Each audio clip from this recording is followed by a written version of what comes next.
Hi అండి అందరికీ. నాన్నస్వామి గారి కోసం అయితే ఇంట్లో భిక్ష పెడుతున్నారనమాట. లాస్ట్ రోజు అనమాట అయ్యప్ప మాల, అందుకని ఈరోజు భిక్ష అయితే పెడుతున్నారు. ఒకటి వచ్చేసి rice and bagara rice, white rice కూడా చేశారు.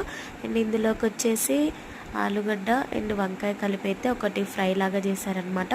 నెక్స్ట్ వచ్చేసి ఇక్కడ ఆలుగడ్డ గ్రేవీ అండ్ పప్పు అండ్ టమాటా పచ్చడి అండ్ లాస్ట్కి సాంబార్ అండ్ సేమియా అయితే చేశారు. చాలా టేస్టీగా అయితే ఉన్నాయన్నమాట. అన్ని వంటలు అయితే చాలా రుచిగా అయితే చేశారు.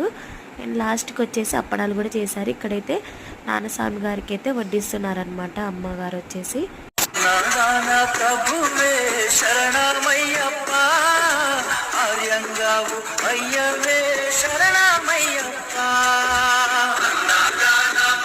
మా పాప కూడా చాలా చక్కగా కూర్చొని భోజనం చేస్తుందన్నమాట. స్వామితో చేస్తాను చాలాసేపు ఏడిస్తే ఇక భోజనం అయితే పెట్టేశాను మా పాపకు కూడా. ఇంతే అండి ఈరోజు.